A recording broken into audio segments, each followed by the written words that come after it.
Por vezes, alma querida, recolhes-te ao desalento, como quem traz fogo lento no imo do coração. Não te detenhas, no entanto, trabalha, medita e escuta. Não há vitória sem luta nas sendas de elevação. Na grande escola da vida, de quanto anoto e conheço, toda alegria tem preço, seja na terra ou no além. Ama e crê, serve e perdoa. A dor que te desafia é bênção de cada dia, degrau de ascensão ao bem. Não te lastimes, trabalha, fita o próprio mundo em torno. O trigo morre no forno para ser pão a servir. A argila desaparece sob tensão desumana, fazendo-se porcelana, enriquecendo por vir.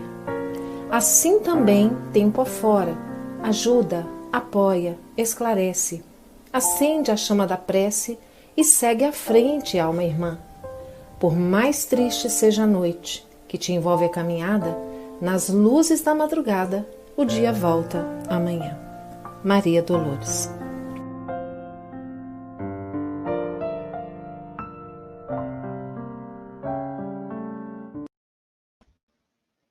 Olá, queridos amigos, boa noite. Nessa quarta-feira, dia 5 de agosto de 2020, às 21 horas, horário de Brasília, nós estamos aqui mais uma vez, muito felizes com a participação de vocês aqui conosco, para estudarmos um pouco, refletirmos um pouco, trocarmos experiências, tirarmos dúvidas sobre um assunto que interessa a todos nós, eu tenho certeza, que é sobre relacionamento entre pais e filhos.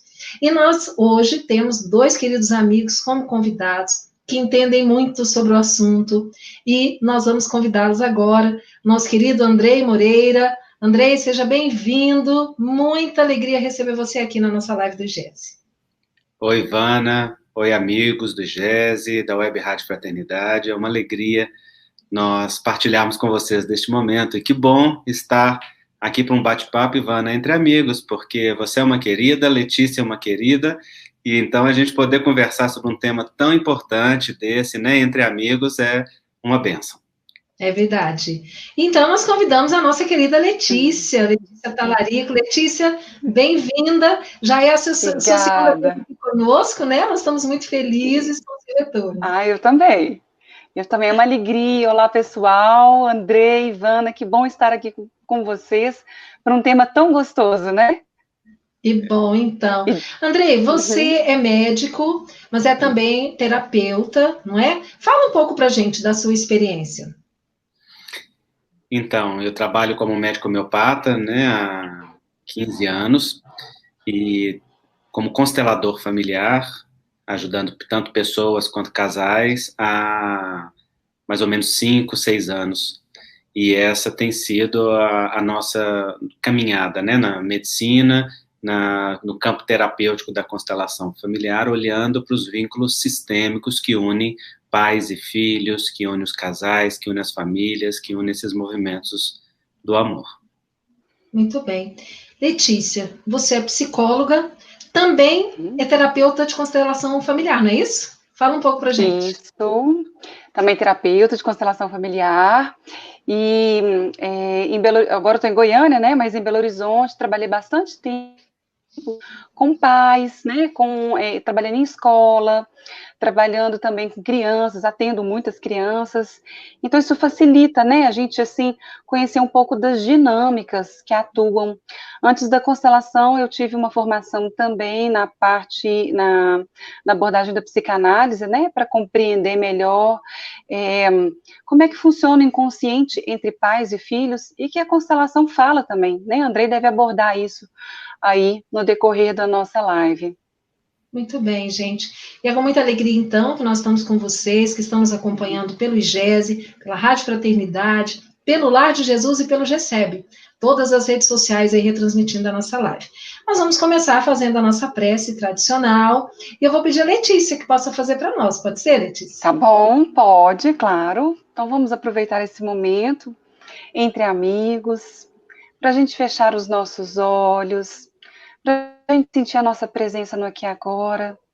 Nós vamos pedir ao nosso Mestre Jesus que ilumine os nossos corações, que abra a nossa mente, para que possamos nessa noite alcançarmos um pouco mais, para darmos um passo à frente ao nosso autoconhecimento, à nossa percepção, que possamos olhar para o nosso sistema familiar hoje de uma forma um pouco mais amorosa e um pouco diferente. Que assim seja. Que assim seja. Assim seja. Bom, meus queridos, então, nós teremos uma introdução a esse tema com o Andrei. Ele vai traçar em linhas gerais um pouquinho, né, para nos situarmos. E aí depois nós voltamos para conversar. E aí vocês já podem ir anotando as perguntas de vocês aí no chat, porque nós teremos esse momento em que tanto o Andrei quanto a Letícia poderão interagir aí conosco pelo chat, tá bom? Então, Andrei, está contigo a palavra, meu irmão. Tá bom. Então, gente, nós temos a tarefa hoje de conversarmos, de pensarmos, de refletirmos juntos sobre a dinâmica do relacionamento entre pais e filhos, né? E esse movimento, dentro da perspectiva espírita, ele nos amplia enormemente a compreensão, porque nos dá a entender a nossa natureza de espíritos imortais. Recentemente eu fiz uma live com o Rossandro, com a Daniela Migliari, pela TV7, e a proposta dessa live foi que nós conversássemos sobre as relações entre constelação familiar e espiritismo, as suas diferenças ou possíveis pontos de conexão. E lá eu disse uma frase que eu gostaria de repetir aqui para vocês. O espiritismo nos dá a entender a nossa natureza imortal, enquanto espíritos imortais que somos. E a constelação familiar nos ajuda a enraizar na grandeza da proposta encarnatória atual, a perceber as riquezas do nosso sistema, aquele nos quais nós estamos inseridos agora, e, com isso, fazer um movimento do melhor aproveitamento da nossa proposta encarnatória. Então, nós vamos pensar essas duas vertentes, a vertente da imortalidade da alma e a vertente do sistema encarnatório no qual cada um de nós está inserido, que é a nossa família biológica, aquela com a qual nós nos vinculamos no presente momento.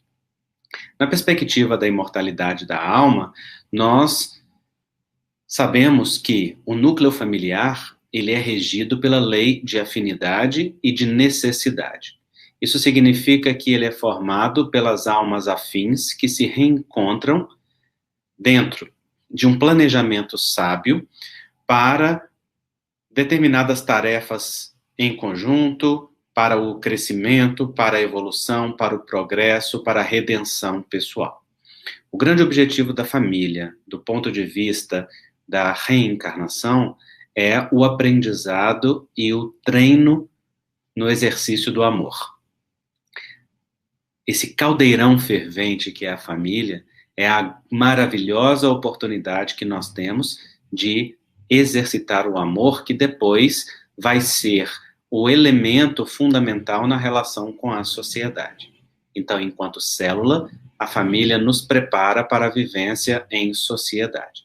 E assim a reencarnação planeja esse núcleo de aprendizado do amor e de exercício do amor como sendo aquele espaço abençoado aonde espíritos com anteriores ligações entre si vão se reencontrar para o progresso, para o crescimento, para a oportunidade de reajuste pessoal. Reencontramos, portanto, na família aqueles que são os nossos afetos, com os quais nós já temos as conquistas anteriores estabelecidas, e isso flui através de uma afinidade natural, e também encontramos os nossos desafetos, aqueles com os quais nós temos vínculos anteriores de dor, de dificuldade, de luta, e que hoje se mostram como desafetos, mas que no mais profundo são vínculos de amor que ainda não foram reconhecidos, que ainda não foram respeitados, e que retornam no Instituto da Reencarnação como uma oportunidade de reparação, de crescimento e de progresso. E assim, em afetos e desafetos, o núcleo familiar é formado pela sabedoria divina como aquele conjunto de almas que têm as condições de se entreajudarem no aprendizado e nas conquistas que cada uma pode obter e de fazer crescerem a si mesmas e a sociedade da qual fazem parte. Há, portanto, uma sabedoria guiando todo o processo que une pais e filhos no Instituto da Reencarnação. E esta sabedoria é aquela que estabelece a ordem familiar.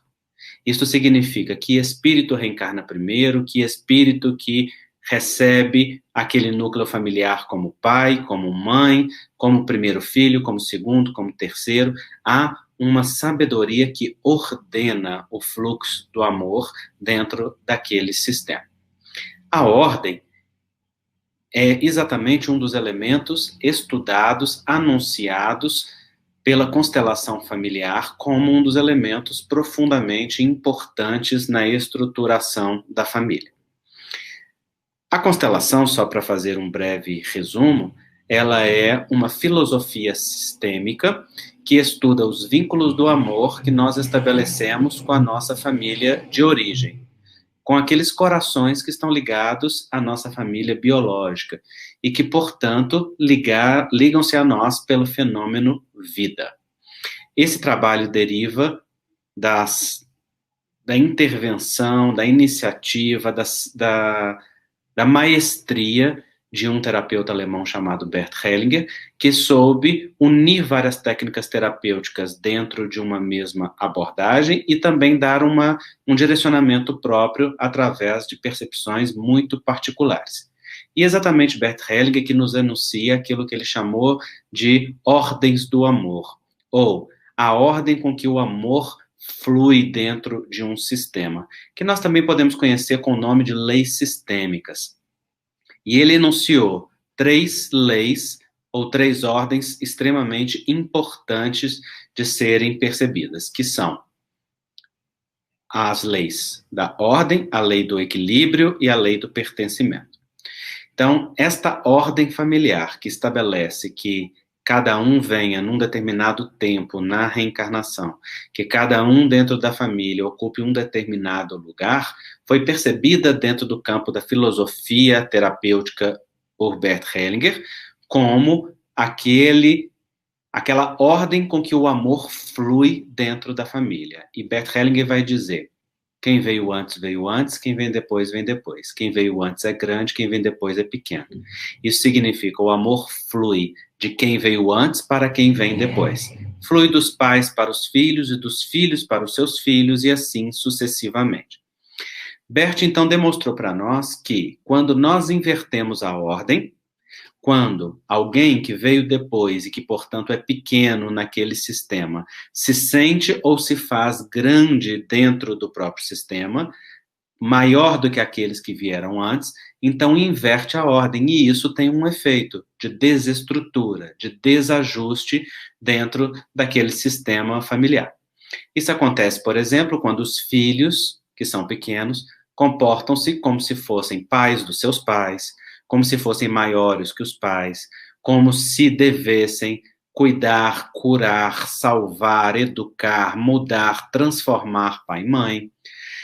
Quando os filhos, que são pequenos, olham para os pais com dó, com críticas, com exigências, todas essas são posturas que invertem a ordem, que fazem com que os filhos, que são pequenos, fiquem numa postura arrogante de superioridade.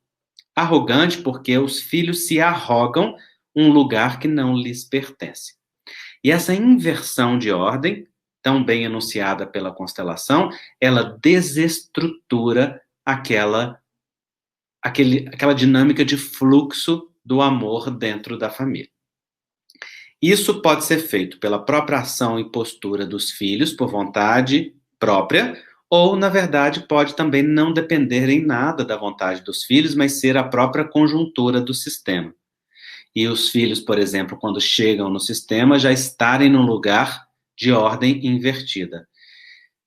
Por exemplo, quando os pais dão muita importância para os filhos, quando os pais têm graves conflitos com seus próprios pais e, portanto, vão buscar a nutrição afetiva nos seus próprios filhos, colocam os filhos como se fosse a sua salvação, como se fosse a sua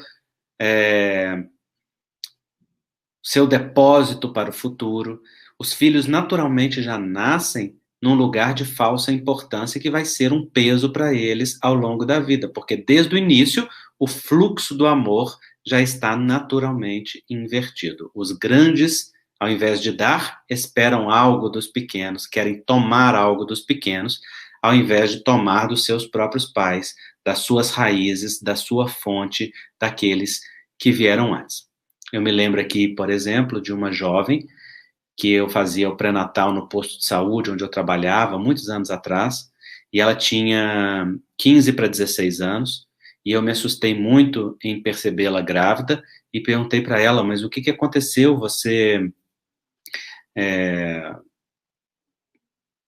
engravidou por um acidente, né? Foi uma desproteção, o que aconteceu? E ela me respondeu, para minha surpresa, não, doutor, eu engravidei porque quis mesmo. E eu, muito surpreso de ouvir isso de uma jovem de 15 para 16 anos, perguntei para ela, mas por que você fez essa escolha? E ela, então, olhou para mim e, num olhar que eu jamais vou esquecer, me disse, doutor, companhia para a gente é filho da gente. E essa frase me marcou. E ali eu me movi de compaixão por aquela jovem, porque eu percebi o tamanho do desamparo. E ela estava querendo dizer, eu, que sou de periferia, porque eu trabalhava então nessa época num posto de periferia, não tenho o sustento na relação com os meus próprios pais e vou buscar isso em um filho que muda meu status nessa sociedade e que vai ser a minha companhia. Ledo engano dessa fantasia dela, né? Porque filho não está destinado para ser a companhia dos pais, né? A não ser que entre no processo de autossacrifício. Afinal de contas, os filhos são frutos da árvore. E os frutos da árvore estão destinados a se destacar da árvore e germinar no próprio terreno, seguindo o fluxo de passar adiante aquilo que receberam. Mas aquela jovem, em não tendo da sua própria fonte, tinha a expectativa de esperar que os filhos fossem para ela o seu alimento. Então, você veja que o filho pode já chegar ao sistema com a ordem invertida. Isso vai se traduzir mais tarde nos pais, né, pai, mãe, mas muito frequentemente nas mães, que esperam muito dos filhos, que quer que os filhos sejam para ela a fonte da sua vida, que se dedique excessivamente aos filhos. O que vai gerar a crise da meia-idade ou o ninho vazio quando os filhos saem de casa, por exemplo, e então os pais têm um grande vazio interior porque dedicou toda a sua energia, dedicou toda a sua fonte de vida àqueles filhos, botando neles uma expectativa. O que vai gerar, nessa inversão de ordem, muitos filhos terem dificuldades para sair da casa dos pais, por sentimento de estarem abandonando os pais, por sentimento de culpa de poder sair, de dificuldade de fazer esse movimento de libertação pessoal. Então, a ordem familiar, que é, na verdade, a ordem estabelecida na sabedoria da reencarnação para cada membro dentro daquele sistema, é uma ordem sábia que convém respeitar. Quem está pai ou mãe, está pai ou mãe porque tem condições de receber aqueles que vieram depois. Quem vem filho está na condição de receber daqueles que vieram antes, qualquer que seja a circunstância, mesmo que essa seja a circunstância de provas, de lutas, de dores ou de dificuldades. Aí vocês poderão dizer, baseado no conhecimento da reencarnação, mas Andrei, muitos filhos reencarnam com tarefa de ajudar os seus pais. É verdade. E quando isso acontece, naturalmente, os filhos que vêm depois se colocam numa posição de humildade e de reconhecer com mais naturalidade a ordem. Se os filhos são verdadeiramente mais evoluídos que os pais, eles se colocam numa condição de receber dos pais com mais naturalidade, com mais equilíbrio, com mais respeito. Então, os filhos provam a sua evolução, tanto mais quanto conseguem respeitar aqueles que vieram antes, agradecendo a fonte da vida. Então, esse movimento da ordem, ele é extremamente importante. Muitos filhos criticam profundamente, né, os pais, porque não tiveram o que gostariam de ter tido, porque faltou, porque teve dificuldade na infância, porque vivenciou abandono, porque experimentou dores, violências, dificuldades. E é verdade, tudo isso nos marca muito profundamente, e não tem como uma criança ou um jovem se isentar dos efeitos de um processo educativo da infância e da juventude sem que tenha marcas. No entanto, na vida adulta, nós não somos as crianças reféns daquilo que nós vivemos, porque não é o que nós vivemos que nos define, mas o que nós interpretamos do que nós vivemos é que vai definir o nosso roteiro. Então, na vida adulta, nós deixamos de ser vítimas da nossa história para ser autores do nosso próprio caminho. E podemos e temos a obrigação de ressignificar aquilo que foi vivido. Podemos curar as feridas, podemos fechar as nossas feridas abertas, podemos nos dar o afeto, o carinho, aquilo que faltou, podemos pegar a nossa criança no colo e ofertar para ela aquilo que ela precisa, enfim, podemos complementar para nós mesmos aquilo que nós precisamos. E como que nós fazemos isso? Através do respeito aos nossos pais pelo que foi possível. Este é o primeiro passo. Porque enquanto nós ficamos exigindo que eles continuem a fazer por nós, ou que venham reparar o que não deram conta de fazer, nós permanecemos crianças dentro dessa relação pais e filhos e não assumimos a autonomia da vida adulta. Num segundo lugar, nós damos o passo de comprometermos-nos com a nossa criança interior em fazer por ela aquilo que ela precisa. Então somos nós que a retiramos do abandono, da falta, da dor, da ferida, e ao invés de fortalecer isso, somos nós que dizemos para ela, agora eu te dou aquilo que faltou. E nós complementamos aquilo que aquela criança precisa, aquilo que é a necessidade de uma criança interior que nós tenhamos. E fazemos isso fazendo dois movimentos fundamentais que a constelação nos ensina na relação pais e filhos. O primeiro deles é a honra, que vem da gratidão e que vem da aceitação. Aceitação dos pais como são, aceitação dos pais como pessoas humanas, comuns e imperfeitas, aceitação dos pais com as suas limitações, com as suas dores, porque afinal de contas, os pais são figuras humanas comuns. A aceitação permite que a gratidão se desabroche no nosso coração e a gente possa desenvolver a alegria de agradecer aquilo que foi possível, ao invés de fazer uma lista daquilo que faltou. E este movimento, portanto, de aceitação e gratidão, ele sustenta a honra, que é um movimento de respeito e conexão com os pais através da gratidão. Esse é o primeiro movimento fundamental, honra, que vem da gratidão e que vem da aceitação. Mas o segundo movimento é tão importante quanto o primeiro. E o segundo movimento é sobreviver aos pais. Aprender a lidar com os efeitos de pessoas humanas comuns e imperfeitas, que todos nós temos que enfrentar. E quando nós conjugamos na vida adulta esses dois movimentos, a autonomia adulta de ressignificar, acolhendo a criança interior, despertando gratidão e podendo também aprendendo a se proteger dos efeitos, não é? Das limitações dos nossos pais ou das circunstâncias de vida, nós podemos então desabrochar para o melhor da nossa vida e da nossa proposta encarnatória. Igualmente, os pais facilitam esse trabalho aos filhos na medida em que o afeto, o cuidado, a atenção se formam de forma amorosa, mas também respeitosa com a ordem familiar. Sem deixar que os filhos se tornem autoridades dentro de casa, sem deixar que os filhos deem ordens dentro de casa, sem deixar que os filhos sejam colocados num lugar de maior importância do que têm.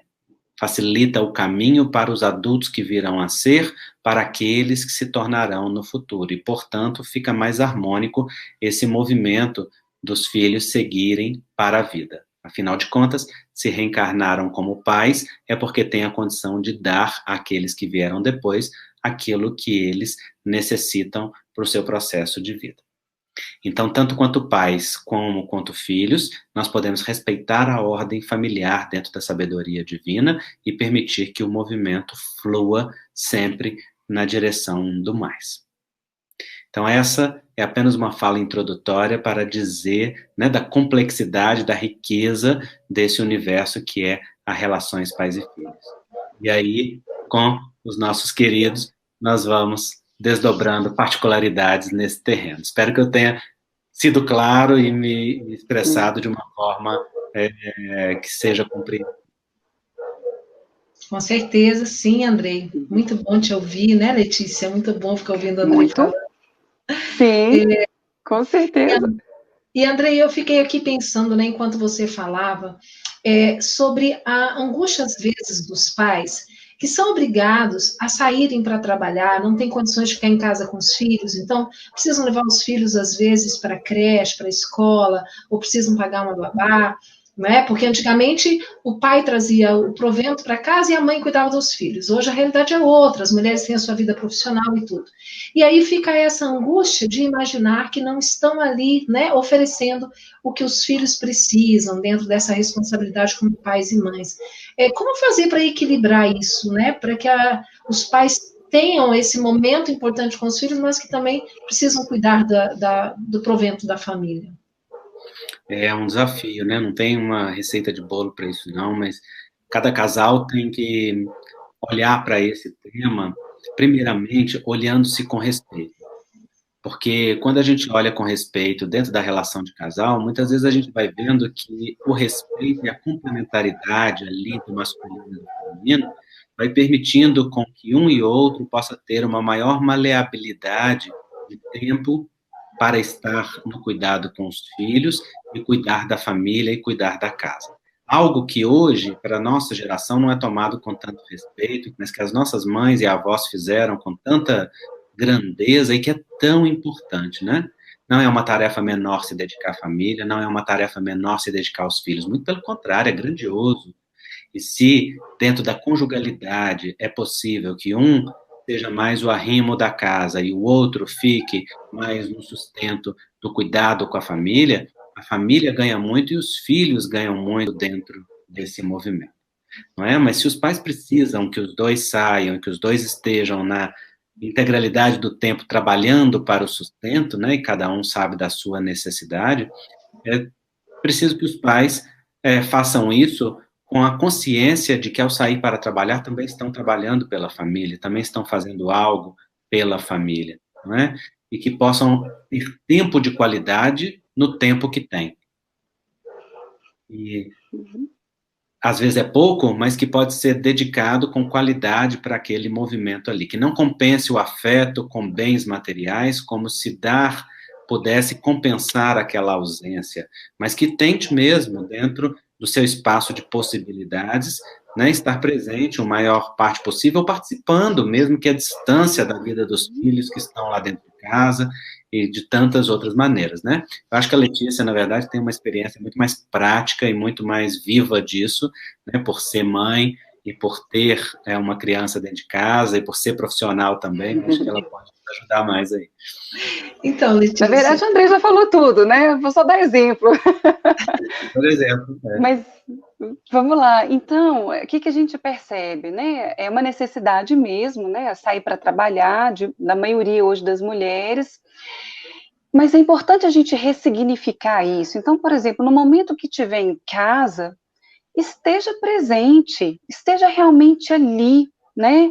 Eu falo que assim, é importante a gente chegar em casa e adotar o nosso filho, adotar, né? Trazer para perto, chegar, olhar, ficar ali presente, e a gente pode conversar com os nossos pequenos.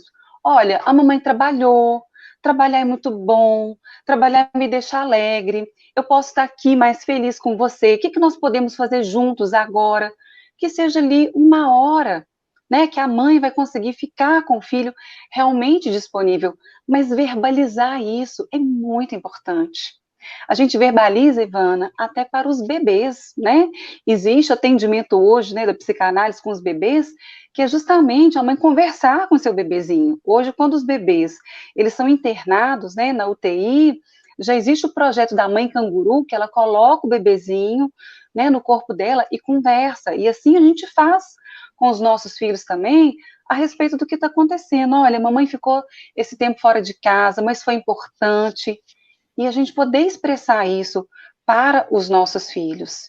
Isso equilibra muito. A gente acha assim, não, mas o filho não está entendendo. Ele está registrando tudo. E, principalmente, ele está registrando muito mais o que os pais estão sentindo do que os pais estão falando. Então, se a mãe está falando da boca para fora, né, aquilo vai gerar até uma confusão, mas se ela está sentindo que realmente ela fez o melhor que ela podia, que era sair para trabalhar, e naquele momento, jantar, dar comida para o filho, né, e se ela conseguir verbalizar isso, sentindo isso, o filho vai registrar que está tudo certo, em papai e mamãe trabalhar, e depois papai e mamãe volta para casa. Então, Letícia, nós ouvimos também muito que houve um tempo em que a própria psicologia dizia que não se deveria dizer não para a criança, porque ela poderia se frustrar, né? Teria que ser tudo no positivo e tal. E aí os pais, até em função dessa situação, de estarem muito ausentes, né? E naqueles momentos em que estão com os filhos, terem essa dificuldade de exercer a autoridade como pais. Então acabam se tornando quase que reféns, porque os filhos é quem dão as ordens, os filhos é que mandam, não é? Se o pai fala não, o filho dá uma birra, o pai cede. Como é que o pai trabalha, né? Os pais trabalham dentro de si esse sentimento para, como o Andrei falou, né, seguir essa hierarquia, essa ordem de que aquele que vem primeiro é que precisa realmente, né, ter a autoridade dentro do lar. Vamos lá, Andrei vai me ajudar nisso também. Olha que interessante, né? A nossa vida já começa com frustração, né, de não estar mais no ventre da nossa mãe. Depois vem a frustração das mamadas, né? O neném vai mamar, o prazer que ele teve naquela primeira mamada, ele já não vai ter mais na terceira mamada. Né? Melanie Klein fala muito disso, dessa frustração que acontece na própria amamentação. Então, nós já somos marcados pelas frustrações. E se a gente olhar para trás, né, da geração, eu estou com 41, da geração dos nossos pais, esse termo, né, da infância, esse termo criança, esse olhar que a gente tem hoje para a criança, é algo muito novo. Criança e nada, antigamente, era a mesma coisa, né? Tá no meio dos adultos, né? Existia, né, aqueles adultos em miniatura, que as crianças não tinham um lugar de criança, não tinham uma infância, né, que hoje a gente dá esse olhar, né, que isso não existia antigamente. Então, hoje, o que a gente observa? Que os pais também criavam os filhos assim, falavam que tinha que falar, mas faziam da melhor forma que eles podiam. Não tinha esse tempo de sentar para conversar. Então, se a gente olhar para as gerações passadas, são gerações que trazem traumas, porque não tiveram, né, essa relação gostosa que hoje a gente consegue ter com os filhos. E acaba que, por não trabalhar esses traumas, como é que essa geração, né, traumatizada, elas muitas vezes tratam os filhos. Não, eu vou fazer então com os meus filhos o que os meus pais não fizeram, né? Eu vou dar para eles aquilo que meus pais não puderam me dar, mas não de uma forma respeitosa, e sim como um pavor, né, do filho passar por aquilo que eles passaram. Só que eles esquecem de olhar para a grandeza que isso teve também. Por exemplo, se eles olharem para eles deram conta da vida, né? Eles são pais que conseguiram lutar. Ou seja, a frustração ela foi importante também. Eu não preciso repetir, porque eu acho que se a gente perguntar para esse vovô e para essa vovó, esse vovô e vovó vai falar assim: olha, faz um pouco diferente de mim. Né? Eu apanhei muito na infância, eu até comentei isso com o Andrei. Eu apanhei muito. Um dia eu falei assim para o meu pai: ô pai, se minha filha der trabalho, ela vai apanhar. Aí meu pai olhou assim para mim e falou assim: minha filha, você pode fazer diferente de mim, né? Você não precisa fazer igual. Ou seja, ele estava me liberando, né, para eu fazer diferente. Mas eu poderia ser uma criança traumatizada e falar assim: eu não posso ficar brava nunca com minha filha, porque senão ela vai passar por aquilo que eu passei quando eu era criança. Eu posso olhar para isso diferente, né? Eu posso fazer diferente com respeito ao que os meus pais conseguiram me dá. Eu não tenho que aplaudir, bater palma porque meu pai espancava, né? Antigamente tinha formas estranhas, né, de corrigir as crianças. Mas eu posso olhar, bom, eu não preciso repetir, mas eu preciso ser firme. Porque não ter tudo me contribuiu para me tornar a pessoa que eu sou, né? Inclusive, né, acho que se o Andrei puder comentar disso também, se a gente olhar para trás, né, Andrei, o que mais me ajudou no meu caminho, né, para buscar a minha profissão, para buscar a minha força profissional, justamente as dificuldades que eu passei. Né? É importante os pais olharem para isso. Fala um pouquinho, Andrei, disso também. Concordo plenamente, Letícia. Eu acho que a frustração, ela é educativa, né? E hoje tem a disciplina positiva e os pais podem sim focar no cuidado emocional das crianças, na atenção mais dedicada, né, a perceber as emoções da criança e ajudá-la a aprender a lidar com isso, mas isso não exclui você não colocar limites e não exclui os limites, né? Isso inclui, faz parte desse processo que a criança aprenda. Você só aprende a fazer isso de uma forma que seja talvez mais leve. E essa é uma grandeza das nossas gerações, como a Letícia tão bem exemplificou aí. A gente vai fazendo ficar mais leve do que as gerações anteriores, a cada geração, né, ampliando. Mas quando as crianças aprendem a se frustrar, aprendem também a respeitar os limites que existem na relação com o outro. Pais que não colocam limites para os filhos ensinam os filhos a ir para o fundo do poço, porque vão, pouco a pouco, treinando os filhos para se frustrarem na relação com os outros, a serem adultos, jovens, adolescentes com baixo limiar de frustração, né, a se automutilar para aliviar a ansiedade, porque não aprende a lidar com o limite de si mesmo, a não estabelecer respeito aos limites estabelecidos inicialmente pela escola, depois pela sociedade, depois pelo trabalho, depois pela sua própria relação conjugal, né? E com isso vai perdendo cada vez mais a possibilidade de estabelecer laços afetivos. Então, os limites, eles são extremamente importantes. E também podem ser feitos com amor. Uma coisa importante, né, Andrei, que eu acho que a gente pode lembrar aqui, que o Andrei fala muito da criança interna, né, quando os pais estiverem com a dificuldade de dar os limites necessários para os filhos, né, você pai, mãe que está nos assistindo agora, olha para esse filho e tenta perceber, assim, para que você realmente está olhando quando você olha para esse filho. É para a dor da sua criança, né, ou é realmente para o seu filho? E aí vem aquela outra questão, né, Andrei? Cuidado, porque nessa trajetória, né, que o filho ele vai fazer nessa reencarnação, nessa vida, né, que ele vai se desenvolver, eu preciso olhar para a bagagem que ele traz e ver assim, o que eu posso fazer para o meu filho, o que eu posso oferecer de ferramenta para o meu filho dar conta de enfrentar os desafios que ele traz. Ou seja, não tem que ficar preocupado em dar ou não dar o que ele quer, o que não quer, ou o que eu quero para ele. O que ele precisa para se desenvolver como pessoa nessa vida? O que ele traz de desafio? Ele tem dificuldade com isso, com aquilo? Então, peraí, nesse meu comportamento, eu estou reforçando essa dificuldade que ele já tem? É a gente ter a sabedoria, né, de ter olhos para ver que bagagem que o meu filho traz para essa vida. Isso é algo difícil, que requer muita observação, que requer silêncio, né? E principalmente, eu tenho que tirar meu filho das minhas ilusões, eu preciso olhar para ele também como espírito, né? Como uma alma diferente da minha, que traz ali os seus desafios. Como é que eu vou ajudar ele a desenvolver, né, ferramentas para ele conseguir lidar com os desafios na vida? Interessante.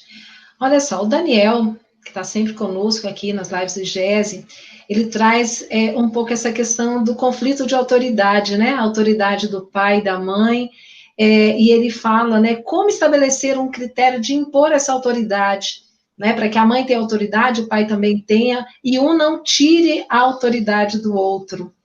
E nós vemos muito isso, né? E as crianças aprendem logo que se pede para a mamãe, ela diz não, e se pedir para o papai, ele diz sim, e aí eles acabam usando isso, não é mesmo? Quem quer comentar? O Andrei começa, porque ele trabalha muito com casais também, né, Andrei? Olha, esse tema é importantíssimo, Daniel. Você fez uma pergunta super importante. E aqui eu já deixo um princípio claro que a gente trabalha, né? Pai e mãe não podem tirar a autoridade um do outro. É muito importante que os filhos percebam que o casal tem conexão entre si, muito antes de ter com eles. É uma frase polêmica que a gente diz na constelação, embora na constelação não tenha polêmica nenhuma, é muito bem estabelecido, mas que eu gosto sempre de dizer é: o casal é mais importante que os filhos. Isso significa o casal vem primeiro. Os filhos são continuidade do casal. Os filhos são manifestação do amor do casal. Os filhos ficam bem quando veem que o casal tem conexão entre si. E se o casal seguir bem, quando os filhos picarem a mola de casa, que significa em 20 anos, o casal segue. O casal veio antes, fica durante e segue depois. Os filhos é um tempo. Com isso, eu não estou retirando a importância dos filhos, só estou querendo mostrar que na ordem familiar é muito importante que a primeira conexão seja entre o casal. E essa conexão entre o casal implica que cada um respeite ao outro como pai e como mãe, mesmo se separarem. Porque eles, como homem e mulher, podem decidir o que quiserem para a própria vida. Podem se dar bem, pode não dar, pode querer seguir junto, pode não querer, pode se amar profundamente ou ter dificuldade um com o outro, mas como pai e mãe vão estar juntos, sempre unidos naquele filho. Nele, o amor dos pais está eternizado. Aquele instante que cada um disse sim para o outro, no filho se faz materialidade e está eternizado. E o filho tem direito a manter esse amor respeitado nele. E os pais ajudam isso profundamente quando mostram para o filho que respeitam um ao outro como pai e como mãe. Podem até discordar da ordem do outro, podem até discordar da coisa do outro, mas vai conversar isso com o outro lá no quarto, em silêncio, ao invés de, na frente do filho, desautorizar e tirar. Porque se diminui a grandeza da mãe ou a grandeza do pai perante o filho, está enfraquecendo o próprio filho. Dizer o seu pai não sabe o que faz, ou você não precisa respeitar o seu pai, é a mesma coisa que dizer para o filho: metade de você não presta, metade de você é fraca, metade de você não merece respeito, metade de você pode ser desrespeitado. O que acontece nos filhos é uma cisão interna. Eles ficam fiéis àquele que cuida e que tem mais autoridade, mas eles entram numa ruptura interior, porque não podem expressar o amor e o respeito por aquela outra metade que é tão sagrada quanto aquela que eles respeitam. Então, os pais serem autoridades em conjunto e respeitarem esta autoridade é muito fundamental. Eu sempre digo para as mães: não proteja o seu filho dos pais. Os filhos aprendem a lidar com os pais. Empodere o seu filho para aprender a lidar com o pai. Mas não tome o lugar do pai nessa relação. Digo aos pais: não tome o lugar da mãe. Não proteja seu filho da mãe. A sua filha da mãe. Ele ou ela é capaz de aprender a lidar com o pai e a mãe que tem. E esse processo é de verdadeiramente estruturar os filhos para o respeito a ambos. Vou dar um exemplo, Andrei, sobre isso que o Andrei está falando. Olha que legal, Ivana. Eu lembro de uma menininha que eu atendia no consultório, e ela tinha os pais separados, né? E a mãe tinha muita dó do pai que ela tinha, assim. Ela falava: Letícia, mas eu tenho muita dó, o pai não conversa com ela, tudo é não, não, não, não, não. E eu acompanhei essa menininha um tempo e ela nem ligava. Ela começou, então a mãe começou assim, a mãe tinha dó, mas assim, ao invés de proteger a filha do pai, né, o pai não fazia mal para a filha, ele só realmente não tinha um comportamento que a mãe gostaria, né, era um pai assim, mais autoritário, e muito sem paciência. E a filha foi aprendendo um jeitinho de chegar até o pai, de pedir as coisas para esse pai. E depois de muitos anos, mais ou menos depois de uns 10 anos, ela já estava com uns 16, ela voltou. no consultório. E bacana, porque assim, ela, sem ela perceber, ela me mostrou que ela tinha desenvolvido uma habilidade para lidar com pessoas autoritárias. E ela construiu uma habilidade para lidar com pessoas sem paciência.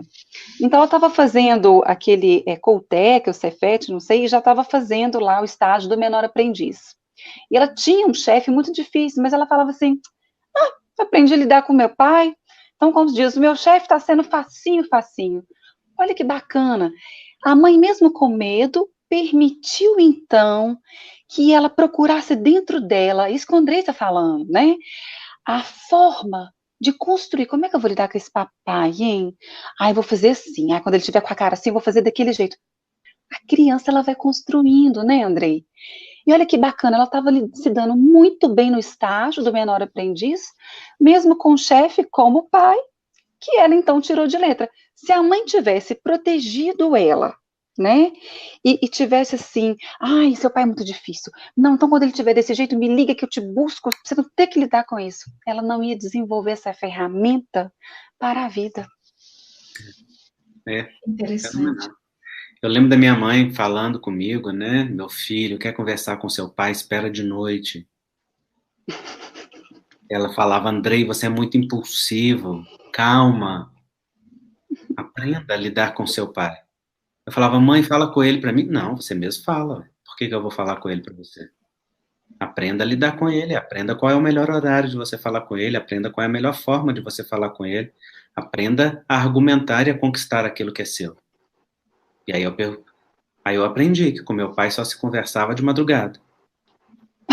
Na hora calmo, que já tinha cumprido todas as atividades, não tá. De madrugada era outro, não é? Então, assim, a gente aprende, a gente vai aprendendo. Se os pais ajudam os filhos nesse movimento, empoderam os filhos ao invés de enfraquecer. Que bacana. E você falou agora há pouco, Letícia, da questão do que essas crianças, esses filhos já trazem, né, como espíritos, que já tem toda uma bagagem que vem com eles. E nós sabemos que depois, quando começa ali a entrar na adolescência, em que a reencarnação está realmente estabelecida, né, e as tendências desse espírito começam ali a se mostrar, é que muitas vezes começam a surgir os conflitos. Então, nós ouvimos, às vezes, de pais que dizem que os filhos, até ali pelos 13, 14 anos, eram crianças maravilhosas, não é? Estudiosos, educados, e de repente veio aquela rebeldia e tal. E aí fica aquela dúvida do pai e da mãe, né? Como lidar? Com esse período? Porque depois passa, né? Mas aquela fase ali da adolescência, às vezes, é uma fase de grandes desafios. Então, o que a gente pode dizer para os pais que estão passando por isso? Em primeiro lugar, vamos entender um pouquinho, né, sobre esse período. O que acontece na infância? Tudo que está do lado de fora me estimula, né? Eu presto atenção no externo. Nossa, que lindo é o carrossel, é o parquinho, é a criança, é a música. Então, quer dizer, se eu tenho muitos estímulos positivos, eu vou ser aquela criança alegre. Mas o que acontece na adolescência, na entrada da adolescência? Aqueles estímulos externos que eu tinha, que me alegrava, já não me chama tanta atenção. Eu começo a observar na pré-adolescência o que está aqui dentro. Porque até então a criança ela não consegue perceber direito o que realmente ela está sentindo. Ela está sentindo alguma coisa, mas ela está misturada com o que ela está vendo de estímulo do lado de fora, né? E na pré-adolescência, o pré-adolescente, o adolescente, ele começa a prestar mais atenção no mundo interno dele, mas ele ainda não sabe colocar em palavras, Ivana, o que ele está sentindo. Então, ele vai usar, né, de recursos para tentar manifestar. Por exemplo, eu lembro de uma paciente que ela adorava assistir, quando ela completou 13 anos, ela mudou completamente, mudou não, né, manifestou-se. E aí, o que ela fazia? Ela assistia muitos filmes de terror, adorava filme de hospital psiquiátrico, e falava, meu sonho é morar no hospital psiquiátrico. E os pais falavam assim, nossa senhora, está sendo obsediada. Mas o que ela queria dizer com aquilo? Que talvez o mundo interno que ela estava percebendo dela não era o melhor, né? Que era difícil ser diferente, que ela se sentia diferente.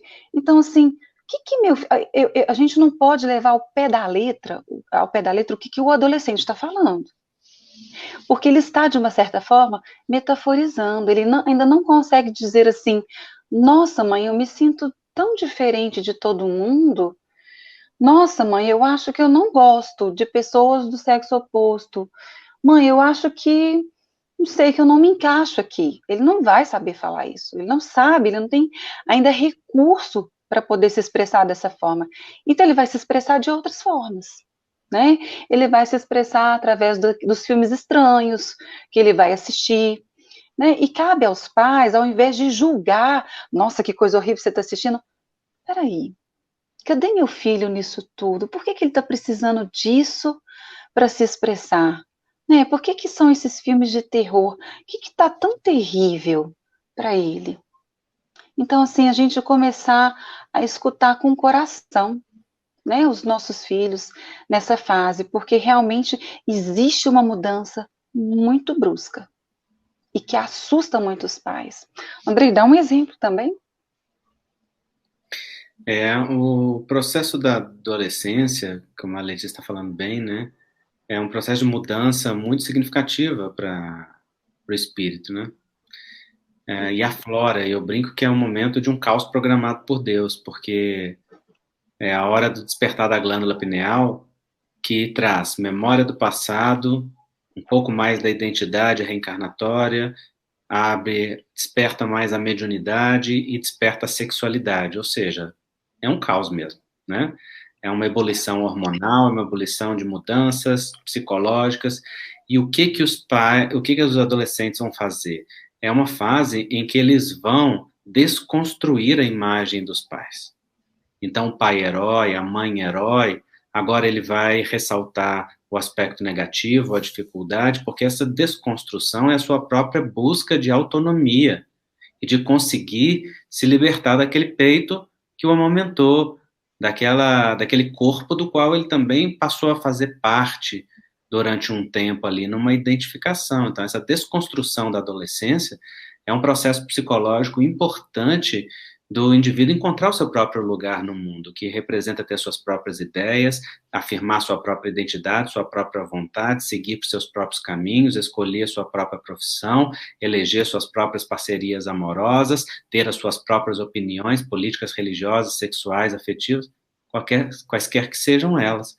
E o adolescente vai entrar no mutismo pela dificuldade, como a Letícia tão bem explicou, de verbalizar, de dizer daquilo que está acontecendo, até que vá descobrindo. E aí alguns vão viver isso com mais facilidade, outros com menos, né, dentro desse movimento. Os pais ajudam muito, sendo referências, observando, acompanhando e criando formas criativas de acessar aquele mundo, né, através de fontes novas que consigam, né, levar lá, né, Letícia, o que é tão difícil, né, porque não tem referência, né, o que será que está acontecendo ali dentro? Exato. Então, assim, uma coisa importante, completando isso que o Andrei está falando, os pais, né, que estão nos assistindo, é importante eles, assim, não se preocuparem em definir alguma coisa para o filho naqueles 13, 14, 15 anos. Não tem que definir nada. Nossa, se ele está falando isso, é porque ele vai ser um marginal. Nossa, ele está falando isso, vai ser aquilo. Calma, ele não sabe se expressar. Ele está buscando. Então, ele vai usar artifícios para manifestar o caos que ele está vivendo, né? Que pode ser através. Eu lembro de uma paciente fazer uns desenhos terríveis, assim, não eram desenhos muito bonitos, harmônicos, mas aquilo deixava ela tão estabilizada, era a forma que ela tinha de expressar, né? O caos dela, a raiva, ela fazia bem forte os riscos, assim. Era ali que ela expunha a agressividade, a raiva que ela tinha do mundo ser do jeito que é. Aí, porque eu tô vendo aquilo, eu vou definir meu filho. Não, mas você tá fazendo isso, você tá desenhando essas coisas horríveis, você tá muito agressivo. E eu vejo assim, o desespero dos pais, porque eles acham que essa fase ela vai ser definitiva. Ela é transitória. Nem aquela própria criatura, que é o jovem adolescente, nem ele sabe o que está acontecendo direito. Então, como é que eu posso ficar próximo do meu filho ou da minha filha? Primeiro, não tente definir nada para o seu filho. Ah, meu filho, mas você tem que definir agora o que você é, o que você gosta, o que é isso que você está vivendo. Não, calma, né? Ao invés de querer que o filho dê respostas, porque aí os pais ficam angustiados, porque o filho não tem uma resposta nem para ele, né, Andrei? Muito menos para o pai e para a mãe. Não tem, uai. Ao invés de ficar assim, buscando resposta, conexão. Né? E tomar um cuidado, né, Letícia, de não fazer dos filhos a projeção das próprias expectativas, sonhos ou frustrações na vida. Porque muitos pais querem que os filhos sigam aquele caminho que ele não seguiu, faça aquilo que ele não fez, curse aquilo que ele não cursou, execute aquilo que ele não executou. Mas olha, os filhos não vieram ao mundo para serem executores das vontades dos pais. Os filhos vieram ao mundo para serem si mesmos. E respeitar essa identidade, essa individualidade é um processo importante e muito desafiador, sobretudo para os pais que trazem uma criança ferida ou algo na sua história aí muito mal resolvido, né, e que vai naturalmente ser projetado. Então, eu acho até que projetar é comum. O que os pais têm que perceber jogou a rede para pescar o filho, recolhe a rede. Não deixa ela ali em cima do filho, não. Libera o filho, né, para poder seguir o seu próprio caminho. Então, e falando em liberar o filho, olha que comentário legal que a Maria do Socorro Dantas colocou, né? Ela, ouvindo você falar que os filhos têm que seguir em frente, ela é mãe solteira de uma única filha, e entrou em desespero porque a menina resolveu morar sozinha logo agora, no período da pandemia. É doído, não é, Andrei? Não é, Letícia? Essa mãe tem esse apego, não tem? Coração, hein? Logo na pandemia tem que sair. Hoje tem um caso muito curioso disso na minha família, né? Lá em casa nós somos 3 homens, 3 filhos, e nós 3 saímos de casa no mesmo mês. E minha mãe surtou, tá? Nós não tivemos coração, fizemos igual essa filha em plena pandemia. Um irmão foi transferido de estado no trabalho, outro passou num concurso, foi para outro lugar, e eu formei, e no mesmo dia que formei, já dormi no meu apartamento. Então, eu, na minha agitação ariana, e minha mãe fala que ela olhou para um lado, olhou para o outro, os 3 saíram de casa e que ela perdeu o chão, né? Por um tempo ela ficou desbaratinada. Então, isso é comum. Mas como que isso pode ser amenizado? Quando o casal vai nutrindo uma conexão profunda e criando espaço para si mesmos como pessoas e como casal, para além do cuidado com os filhos. Então, o casal ter tempo para si mesmo, apaixonar-se por uma ideia, por um ideal, por outras ocupações, ocupar-se de outras coisas que não sejam os filhos, é um processo importante para poder nutrir em si esse espaço que não depende exclusivamente do cuidado aos filhos, né? Especialmente para a mulher na nossa cultura, isso é extremamente importante. Mas, Andrei, no caso dessa nossa amiga, ela relata que ela teve a filha sozinha, né? Só ela e a filha. Então, a gente entende, né? Essa dor nesse momento. Natural, né? Ô, Ivana, imagina, né? Eu sou mãe agora e eu sei disso. Pensa bem, nós somos treinadas a não dormir mais, porque tem que ter um sono leve para ver se a criança está chorando. E aí você passa 18, 20 anos assim. Nossa, chegou, não tá bem, né? Então, assim, na hora que o filho sai, é claro que a gente que é mãe, a gente precisa acolher também essa dor, porque ela é uma dor real. Não é errado ter essa dor. Mesmo os casais que estão juntos, ou a mãe que é mãe solteira, é uma dor que a gente vai sentir, porque imagina, 20 anos, ali o tempo todo preocupado com o filho, né? Porque a gente é treinado a fazer isso. Não, cuidado, senão vai cair, cuidado, senão não vai comer. Imagina. E de repente, você não tem aquilo mais, né? Você não tá ali mais. Então, assim, tem que dar tempo para essa dor, porque vai doer. Vai dar saudade, vai dar uma sensação de impotência, mãe, é normal, vai dar uma sensação de vazio. Então, aceita essa dor, convive com ela, não tenta negar essa dor. E aos pouquinhos, à medida que for aceitando essa dor, né? À medida que essa pessoa for aceitando essa dor, ela vai começar a descobrir outras coisas. Mas é com o tempo. É com o tempo. Eu lembro que quando eu saí de Belo Horizonte, eu estava para sair de Belo Horizonte e ir para Goiânia. E eu muito apegada aos meus pais, né, com muita saudade, e vindo o sofrimento do meu pai e da minha mãe, assim, nos olhos. E eu lembro que eu comentei com minha terapeuta, né, na época, eu falei assim para ela, nossa, eu vejo, assim, a dor da minha irmã, a dor do meu pai e da minha mãe, mas eles não podem ficar com essa dor, porque senão como é que eu vou partir para Goiânia? E ela, muito firme, olhou assim para mim e falou assim, suporta. Porque eles têm direito de sentir essa dor. Suporta e vai. Eu falei, é verdade. Eu que sou filha, eu tenho que dar esse direito para eles. Dói mesmo. Mas a gente vai elaborando aos poucos. Mas né? ele sobrevive. Hã? Mas ele sobrevive. Sim, eu também sobrevivi. Olha só, nós temos uma pergunta aqui do Edmilson Vasconcelos, nosso amigo Edmilson. Ele pergunta: quais os possíveis conflitos que possam surgir dentro da leitura da constelação familiar para o filho que perde o pai na adolescência?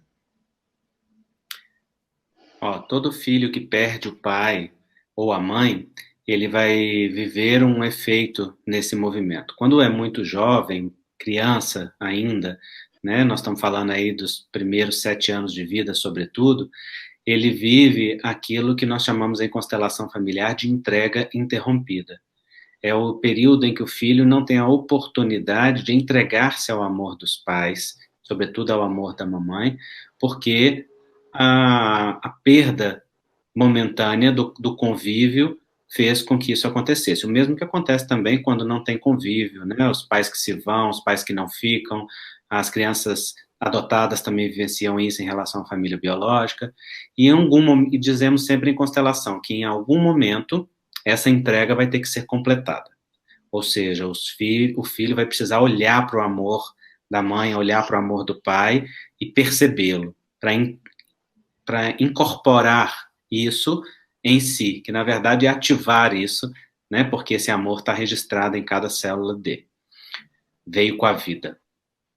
Mas quando acontecem esses falecimentos em idades mais avançadas, da adolescência para frente, muitas pessoas passam a viver daquela falta, passam a viver da saudade, passam a viver daquela ausência. Isso era comum no passado, porque uma pessoa, para demonstrar respeito por outra que ia através da morte, precisava cumprir um luto prolongado. As mulheres, sobretudo, se vestiam de negro durante mais de ano, e quanto mais você se entristecesse pela pessoa que foi, mais você respeitava. As carpideiras choravam, e quem tinha muito dinheiro, quanto mais carpideiras chorando tinha no velório, mais importante era aquela pessoa. Manifestava-se o respeito pela pessoa através da tristeza. Hoje nós vemos, graças a Deus, que essa cultura mudou e que, quanto mais a gente se entristece por aqueles que foram, mais aqueles que foram se entristecem com a nossa tristeza. E, psicologicamente, é como se nós estivéssemos dizendo para aqueles que foram, olha, se você não está aqui, então eu não me alegro com você. O que, na verdade, é uma demanda infantil que diz assim, eu não tomo a força de tudo que nós vivemos, eu apenas vivo da falta do que você deveria ter continuado a me ofertar e não ofertou. Então, essa falta, ela passa a ser algo profundamente vazio para o filho. O filho passa a viver de um vazio, ao invés de viver de uma presença. Então, como que é a ressignificação disso que eu proponho, Edmilson, às pessoas que trabalham conosco? Esse tema é de perceber o amor dos pais e deixar que os pais sejam presença viva no coração, ao invés de uma falta morta. Despedir-se de alguém não é esvaziar-se daquela pessoa. Despedir-se de alguém é encher-se daquela presença. E então, a partir dali, você segue com aquela presença viva no coração e não com a falta morta daquela pessoa. E assim aqueles que se foram podem se alegrar porque permanecem vivos no coração daqueles que amam e que também os amam. Então é importante ressuscitar os pais dentro do coração daqueles que deixaram que eles um dia morreram. Isso significa deixar de matar os pais, porque os pais não morrem quando morrem, morrem quando nós os matamos. Andrei, e fica assim, muito aquela ideia, né, assim, nossa, mas ele perdeu o pai cedo, então não vamos falar mais disso não, porque vai causar sofrimento. A gente vê muito isso, né, no consultório, não, vamos despistar esse assunto, tanto para criança como para o adolescente. Isso também traz um efeito, isso é exclusão, né, Andrei? Isso é excluir, né, da criança e do adolescente a imagem gostosa que ele pode guardar, né, do pai ou da mãe, que ele não está tendo ali mais. Né, e a gente vê isso com uma certa frequência. E algo importante da gente também olhar é aquelas pessoas, né, que perderam o pai ou a mãe cedo, é importante elas observarem para onde ela deslocou esse amor. Né? Porque se ela é aquela pessoa que fala assim, não, nem lembro, não teve efeito nenhum, cuidado, o nosso inconsciente, né, ele tem o poder de deslocar as nossas angústias. Então, muitas vezes eu estou deslocando isso para um excesso de trabalho, eu estou deslocando isso para um excesso de cuidado com o meu próprio filho. Eu lembro de uma amiga que tinha perdido a mãe muito cedo, ela falava assim, eu estou muito resolvida com isso. Eu nem lembro disso, mas na hora que a gente olhava para a relação dela com a filha, era uma relação extremamente simbiótica. Ela não deixava, ela não permitia a filha bater asa. A filha precisava ser problemática. Para quê? Para não causar uma ferida e uma perda na mãe novamente. Então eu pergunto, para onde tinha se deslocado essa falta que essa pessoa dizia que não sentia mais? Né? Nosso inconsciente desloca. Né? Então é importante a gente observar isso para esse adolescente. Do namorado, da namorada, vai cobrar do marido, que seja pai, que seja mãe. Aí vai parentalizar a relação de casal e ela deixa de ser uma relação entre iguais e vira uma relação verticalizada, né? Hierarquizada. Porque então está fazendo esse deslocamento que a Letícia falou. E a gente vê muitos problemas de casais derivados exatamente disso. Então, esse é um tema importantíssimo. Interessante. E por que não, né, assim, olhar com força, né, Andrei, Ivana, para a história que a pessoa tem, né, igual essa pessoa que deu o exemplo, né, ela criou a filha sozinha, ok, né, mas essa filha tem força por isso, né, essa criança que perdeu esse pai vai ter força também, que tem esse pai, por pouco tempo, mas teve, né. Muito bom. Olha, nós temos várias perguntas, agora tem uma pergunta aqui da Tieta. Qual é o momento ou idade recomendada para os pais retirarem os filhos de dormirem na cama com os pais? Qual a consequência de manter o filho dormindo com o pai ou com a mãe? Esse é o problema. Depende, tá? Depende. Ó, Andrei vai falar disso também, que ele vai falar sobre o casal, mas olha que interessante, né? A gente tem que tomar cuidado, porque a gente não pode generalizar, né? Eu conheço, eu e o Andrei temos alguns pacientes em comum, que às vezes o filho dorme lá no mesmo quarto, mas é um casal super conectado, né, Andrei? Casal que se dá bem, que está sempre junto, casal que um olha para o outro. Mas eu preciso me perguntar, por que esse filho está ali? Né? É por uma necessidade, porque está doentinho, né? É porque está gostoso, é porque é uma necessidade minha? Por que ele precisa estar ali? Eu libero ele para ele ir para o bercinho dele, e o filho, ele comunica com os pais de uma forma que a gente não percebe, Ivana. Né? Então, por exemplo, se um pai está passando um processo mais difícil, está mais carente, porque, né, tem acontecido coisas difíceis no trabalho, o pai não precisa falar isso para o bebê, para o filho pequenininho.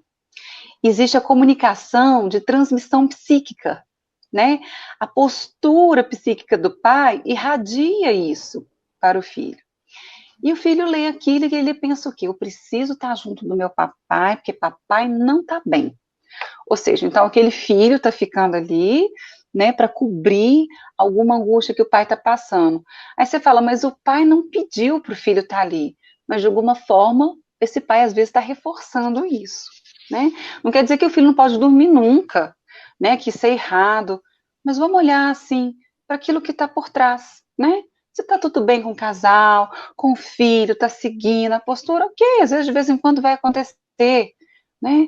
Mas vamos nos perguntar antes o que está acontecendo, né, Andrei? Eu gosto de falar com amigos, estar entre amigos, porque a Letícia me conhece já tão bem que ela já sabe o que eu vou responder e onde vai ser o foco, né? Tá.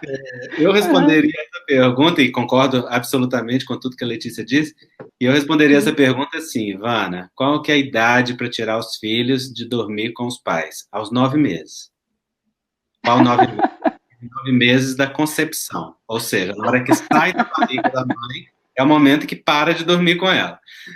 Vai dormir no seu próprio bercinho, no seu próprio lugar. Claro que nos primeiros meses o filho precisa estar perto, dorme no mesmo quarto, porque precisa do cuidado, porque a dinâmica familiar, etc., né? Mas isso que a Letícia está falando é extremamente importante. Tem que... muitos filhos gostam da cama, e é muito gostoso que os pais acolham os filhos e volta e meia deixem que eles durmam, e aquele vire também um momento gostoso da dinâmica familiar. Mas... se isso está excedendo, qual é a falta que está por detrás? Né? Então, recentemente, uma cliente falou assim, olha, meu filho tem 17 anos e não aceita não dormir na minha cama. Aí eu falei assim, não se trata do seu filho não aceitar, se trata de você precisar dele. Porque se é ele com 17 anos e você ainda deixa que ele dorma com você, está claramente você colocando ele no lugar de seu marido ou de seu companheiro.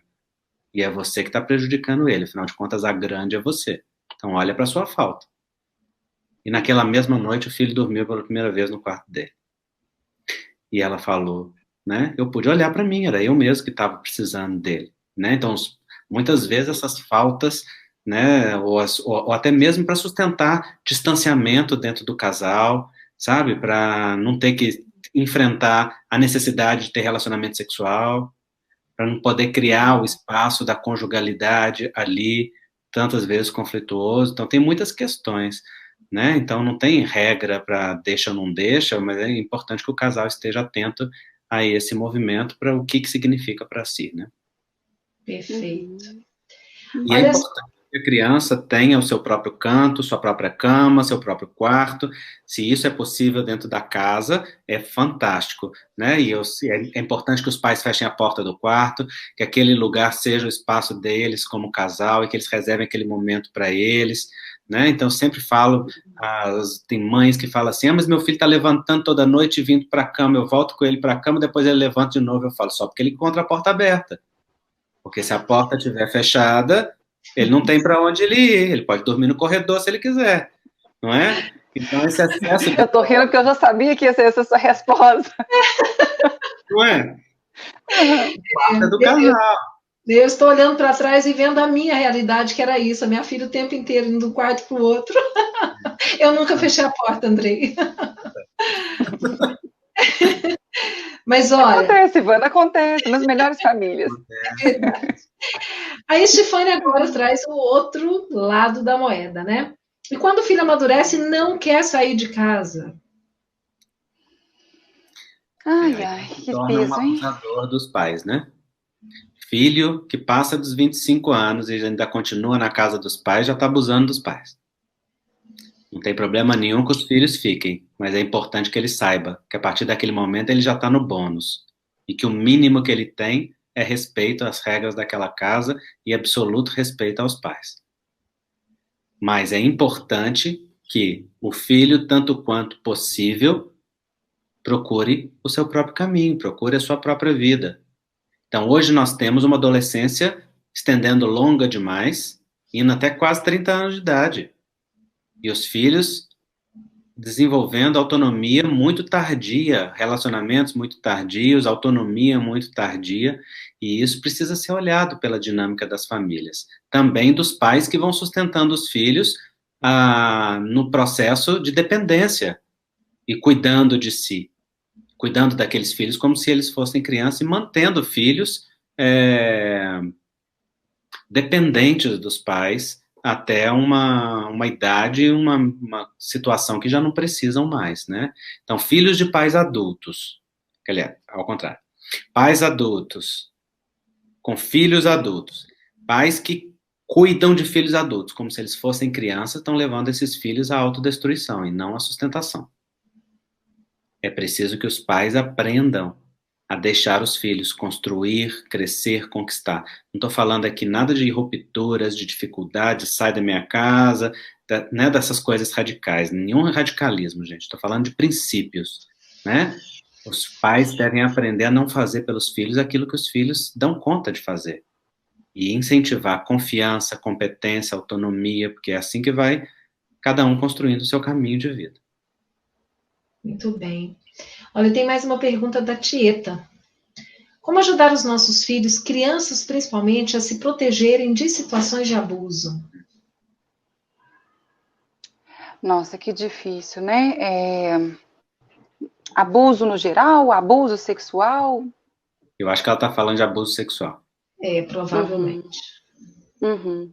Olha, são tantas questões, né, que envolvem o abuso sexual. Então, assim, em primeiro lugar, né, o pai e a mãe ocupar o lugar que é deles, a mãe ocupar o lugar de mulher, né, o pai ocupar o lugar que é de homem, para não sobrar espaço, né, para a criança ocupar esse lugar. E nós precisamos, assim, a gente precisa ficar atento, né, com tudo, assim, eu vou falar até de questões comportamentais. Eu não tenho que sexualizar o meu filho ou minha filha com roupa, né, eu não tenho que sexualizar com música, eu tenho que observar. Filho pequeno, filha pequena tem que estar perto de pai e mãe, e nesse ponto, Ivana, eu sou radical mesmo, sabe? Porque as crianças são muito vulneráveis. Muito vulneráveis. Então, assim, que gracinha, deixa os priminhos brincar. Ok, mas coloca um adulto para ficar ali de olho. É presença. A mãe, principalmente, ela fica mais atenta a isso. É presença. Esteja presente, né? Enquanto no crescimento do seu filho. Então, quer dizer, às vezes a mãe tem que sair para trabalhar, mas observa com quem que você está deixando. Observa como é que está o comportamento do seu filho, e dependendo da idade, é importante conversar. É importante conversar. Olha, né, o corpo da gente é sagrado, aqui quem te dá banho é a mamãe, quem toca nas suas partes mais íntimas é a mamãe e o papai, então cuidado com isso, porque coleguinha não pode fazer. E nós sabemos que entre as crianças existe, né, a descoberta da sexualidade. E às vezes isso é visto de uma forma muito maldosa pelos adultos. Mas a gente também não pode deixar, né, isso à mercê das crianças. Então nós vamos brincar de médico aqui e brincar de tirar roupa. Não, a gente pode explicar. Olha, vocês vão brincar de médico, mas peraí, não vou tirar roupinha, não? Deixa para tirar roupinha só quando a gente for lá no médico, ou vamos brincar de outra coisa. Vamos ficar atento às brincadeiras. E a energia sexual, nós sabemos, né, que ela é uma energia tão poderosa que ela pode atuar até entre os irmãos, porque existe caso também de descoberta sexual entre os irmãos, né? O assunto é pesado, mas acho que é importante a gente falar. Não podemos ser ingênuos quando a gente trata de energia sexual, né? Então, assim, muitas vezes o abusador, ele está dentro de casa, muitas vezes o abusador é um jovenzinho, é o próprio irmão, é a própria babá, é o próprio, né? Alguém que está ali. Então é muito importante a oração, a gente ficar presente, a gente ocupar o lugar que é da gente e sempre estar de olho. Presença constante. Eu acrescentaria a tudo isso, que eu concordo, o diálogo entre pais e filhos, para que os filhos possam ter espaço de poder falar aquilo que está acontecendo, porque muitas vezes o abusador é alguém da própria família, como é muito frequente, ou é alguém da redondeza, ou alguém que os pais não têm controle, né? Então, os filhos ficam com medo. Uma coisa que não deve ser mais dita aos filhos, que era comum no passado, é: não responda aos mais velhos. Não reaja ao adulto. Porque isso inibe a criança a qualquer reação de dizer não, ou de colocar limites, ou de manifestar para um outro adulto. Como se ela devesse acatar tudo que vem do adulto só porque é adulto. E assim, ela abre o campo para se petrificar, para se paralisar diante das possibilidades do abuso. Ao contrário, os pais devem orientar os filhos em situações XYZ. Você grite, você manifeste, você Fale não, como a Letícia está dizendo, não tem brincadeira em médico tirar as roupas, não tem amiguinho tocando nas suas partes íntimas, adulto nenhum toca em você, né? Só o papai, só a mamãe, e essas situações que protegem a criança. Então, esse diálogo com as crianças, claro, né? A orientação e o espaço de diálogo entre pais e filhos é extremamente importante. Claro que essa situação fica muito mais complexa quando o abusador é o próprio pai, né? O avô, alguém dentro da própria família, porque aí cria mesmo um conflito muito grande na criança. E isso é mais comum do que se pensa, viu?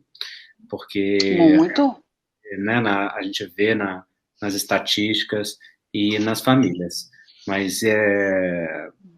Mas também não, as mães têm que tomar o cuidado para não cair no extremo oposto, que é de proteger os filhos do pai de qualquer situação, como se todo pai fosse um abusador e todo homem fosse um potencial abusador, porque aí entra num outro extremo que a gente tem visto, né, que é do desrespeito ao pai, do desrespeito ao homem, do não espaço, né? Então, assim, a Tieta tocou num tema que é polêmico e complexo, né, que envolve muitos elementos, mas eu diria também, para as pessoas que vivenciaram abuso, seja sexual, seja psicológico, na sua infância, que busquem ressignificar o abuso.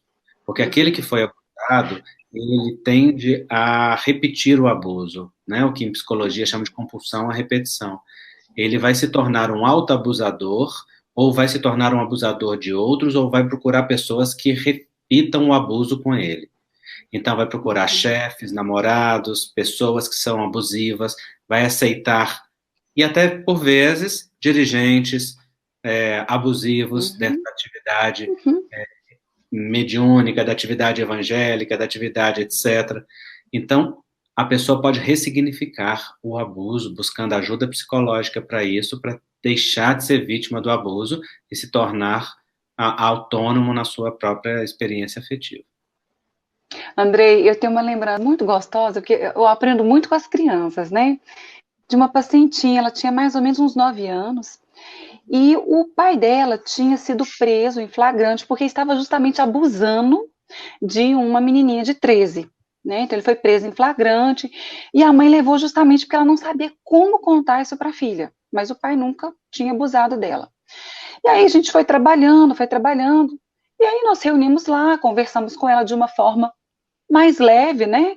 E falamos, olha, isso a gente não pode fazer e tal. E aí ela passou, então, a poder escrever cartinhas para o pai. Ela falava assim, olha, quando meu pai sair da prisão, eu só vou poder visitar ele com algum adulto. Porque assim, né, ele tem aquele problema dele, né, mas eu vou poder conversar com ele normal. Ou seja, ela identificava que o pai tinha realmente um problema, né, o pai realmente era um abusador. E o pai também dizia, eu não sei como é que vai ser quando a minha filha crescer. O pai já dava indícios de que ele mesmo tinha medo, né, do que ele poderia fazer com a própria filha.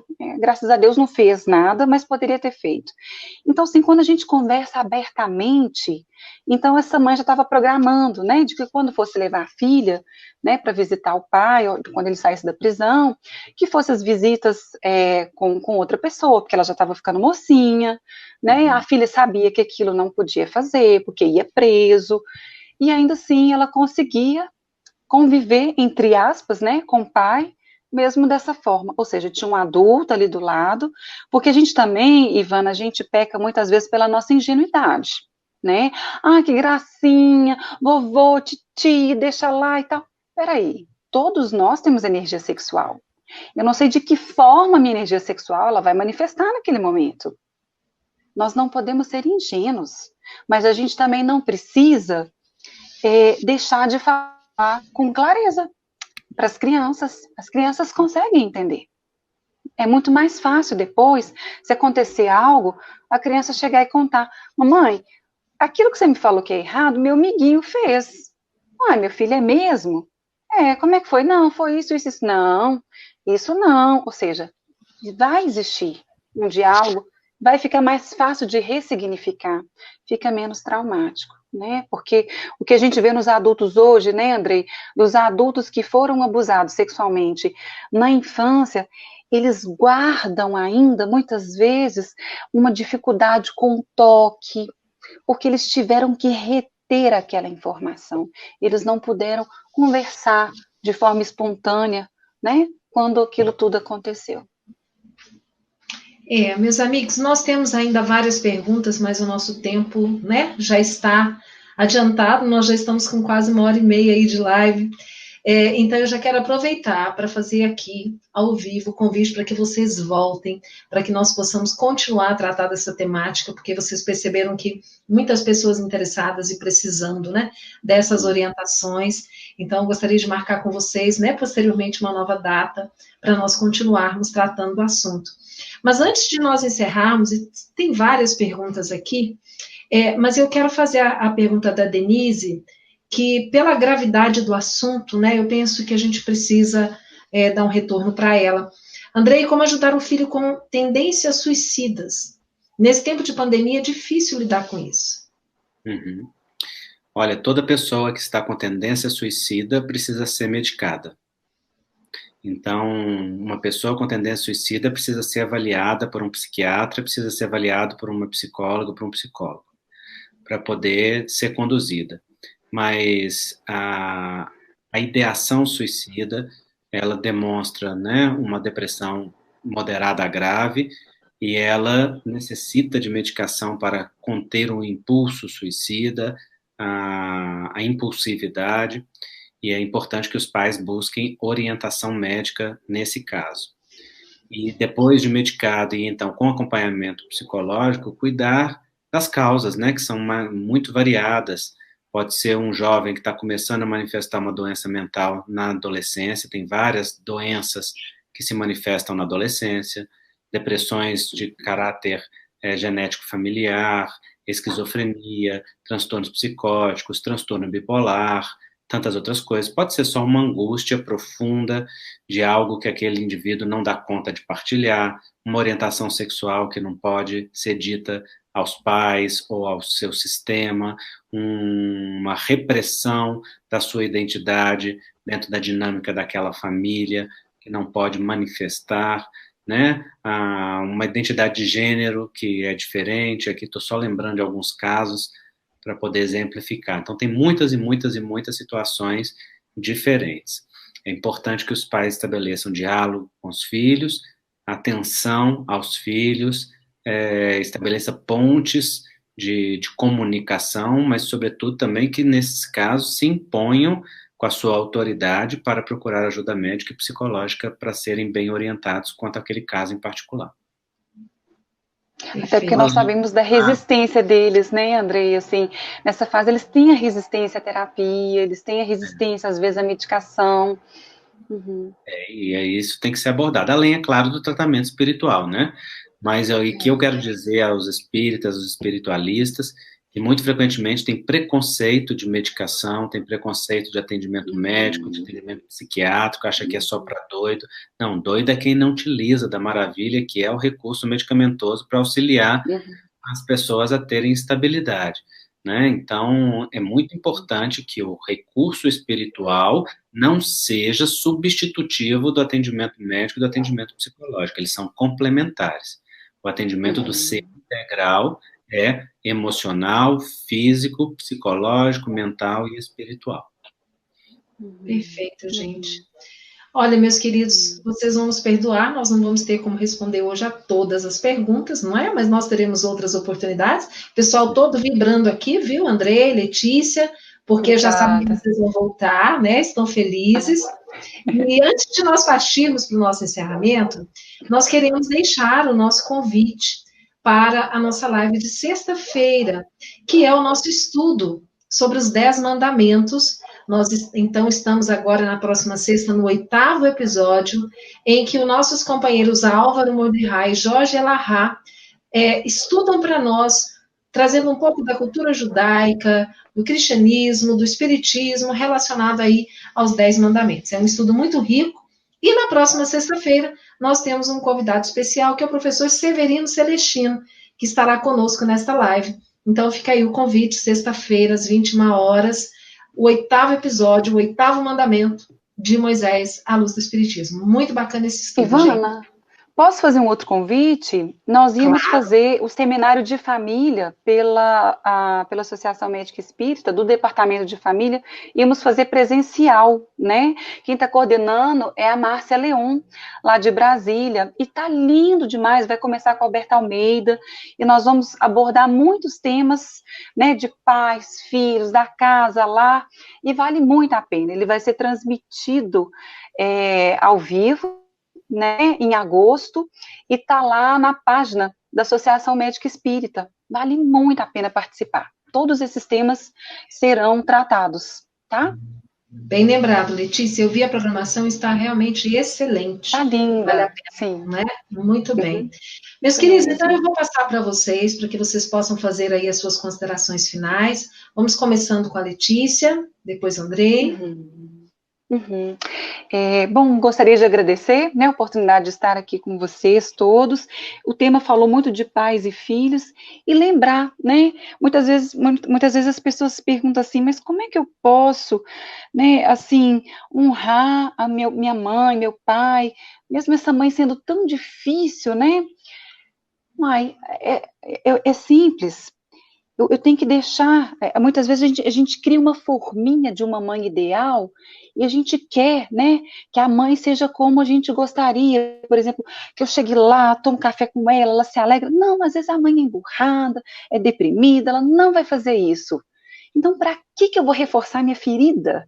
Né? Da gente descobrir o distanciamento saudável para eu ficar, né, para ficar bom para mim e para minha mãe, para as feridas não se esbarrarem e para a gente olhar para os nossos pais, como o Andrei disse no início, eu reforço aqui no final, com um olhar de adultos, né? Porque no momento que eu quero ir lá, que eu falo assim, tá tudo superado, eu venho aqui para trazer café para minha mãe, ela não sabe sentar, não sabe conversar, não, mas ela nunca soube, ela não vai saber agora, né? Quem está querendo isso? Não é a sua criança?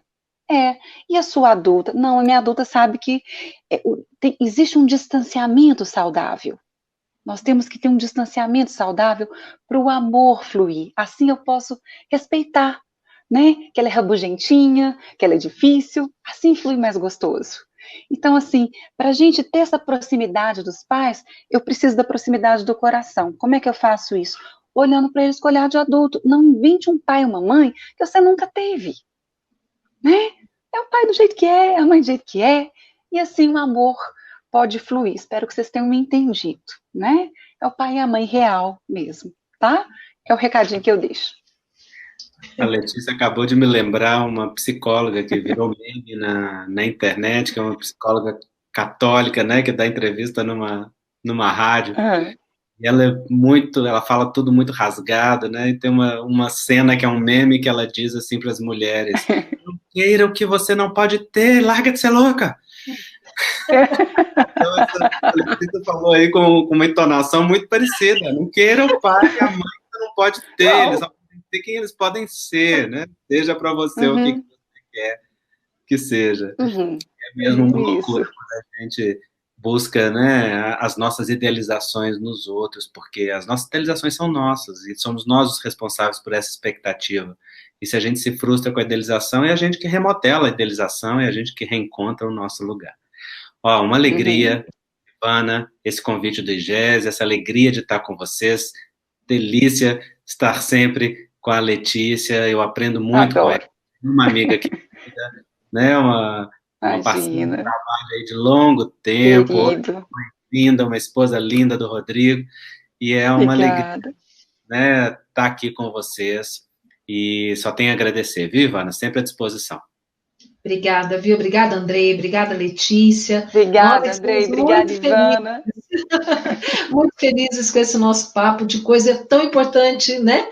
Falando de coisa séria, mas de uma forma leve, né?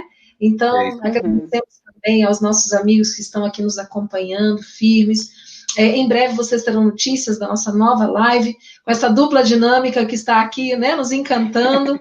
E nós vamos pedir, Andrei, que você possa, então, fazer para nós a prece de encerramento, pode ser? Pode. Amado Jesus, Mestre querido, Queremos render-te graças, Senhor, pelas bênçãos da vida, pelas oportunidades que temos recebido de aprendizado, de crescimento. Queremos, Senhor, louvar o amor divino que nos reuniu no seio da família, com aqueles que precisam e que precisamos. Obrigado, Senhor, por tudo e por todos, por tudo que nos trouxe até aqui, por tudo que seguirá nos conduzindo, por toda a força de amor que nos toma a serviço na direção de algo maior. Obrigado, Senhor. Que as bênçãos do seu coração ilumine e fortaleça todos nós em humanidade e nos dê a lucidez necessária, Senhor, de assumir as nossas responsabilidades com o compromisso e a oportunidade que o Senhor nos dá. Te agradecendo por este movimento espírita abençoado, por este núcleo de trabalho abençoado. Nós te rogamos que, assim como tu és para sempre conosco, que nos fortaleça e nos ajude, Senhor, a ser para sempre contigo. Que assim seja. Que assim seja. Queridos, boa noite. Fiquem com Deus. Tenham um excelente restante de semana, bom fim de semana. Que Deus nos abençoe a todos. Vocês Obrigada. também.